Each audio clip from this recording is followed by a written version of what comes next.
Happy Sunday, lovely people. I hope y'all got a good word from the Lord today. I did. It was about boundaries, but I'm not talking about that right now. Yesterday, God woke me up 4 minutes before my alarm.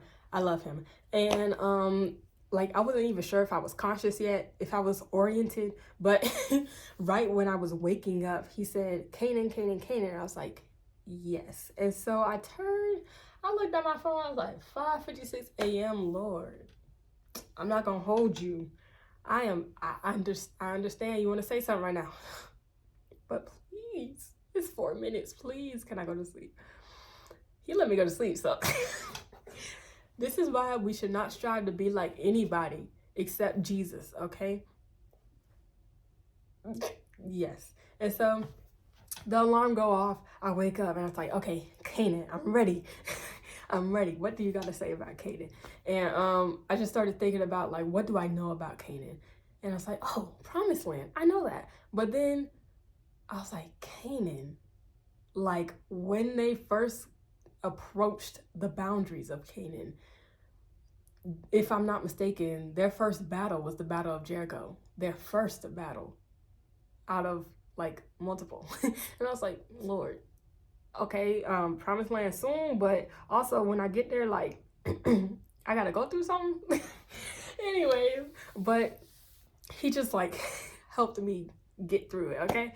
I was like, okay, Canaan, what happened? Joshua was now the leader. You know, Moses died, Joshua was raised up, and he hearkened unto the voice of the Lord, guided the Israelites across the Jordan River, if I'm not mistaken. And this whole time they just had to go through a series of obedience. And so that meant, like, when Joshua heard God say something, he was like, all right, Israelites, let's go. And God told them to put the memorial before crossing the river. They did that. He said, take 12 stones from one bank, carry them across the river. They did that. He said, your men need to be circumcised and dedicated unto me. They did that. He said, y'all need to march around the walls of Jericho every day for a week. They did that. On the seventh day, y'all need to shout down the second time y'all walk around, so the walls can fall down. They did that. Like, it was a series of obedience to step into their promised land. And I was like, wow, okay, but what else? And so, if you know me, I'm a stickler about things, okay? If God tell me something, I'm gonna write the date and time down. If God give me a dream, the moment I wake up, I write the date and I write the time of when he woke me up. If something happened, I'm writing the date down, okay? I will have receipts. I was about to say receipts. I will have receipts. I don't care. Why do I do that? I really don't know. But anyways, I was like, there's a reason God woke me up 4 minutes before my alarm, because he really ain't had to do that, you know? But I felt led to look it up in Strong's Concordance. Y'all, why when I looked it up, the Hebrew word is amsa, which stands for strength, which strength in a way of strong support. And I looked at it as, well, God was a strong support in getting this land. Like, he literally gave them the strategy. He literally gave them the rules, okay? Because not only to enter the promised land, to get those walls to come down, but also when they got in there, he said, do not intermingle, do not intermarry, do not fall for their gods, drive them out of the land, do not touch any accursed thing, but you can take the spoils. And so, once again, a series of obedience, but also God was a strong support in getting them that land that he promised, because the people who were inhabiting that land that was not their land to take, okay?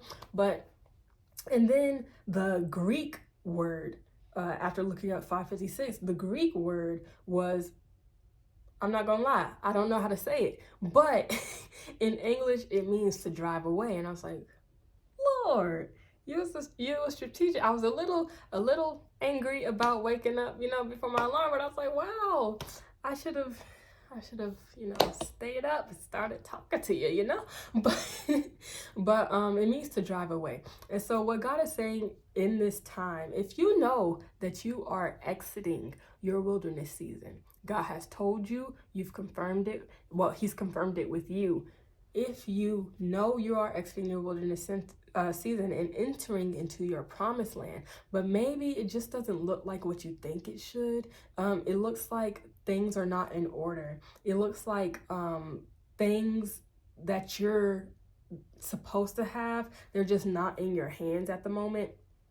There is something that we need to do. What God needs from us is our obedience. And so when I said the Israelites went through a series of obedience before even stepping into their promised land, they were on the outer banks. They were outside the walls of Jericho, circling a portion of their promised land. And so what God needs us to do is hearken unto his voice like never before, because he needs us to do things in order for us to step into our promised land. So I'm telling you right now, if you are exiting your wilderness season, go to God, take this message to God, ask him what he needs you to do, ask him if this message is even for you. But I know it was for me. And so God right now needs our strict obedience. He needs us to listen to him, whatever he's saying to do. What God is wanting from us right now is he'll say something and we're like, okay, yes, Lord, I'll do it.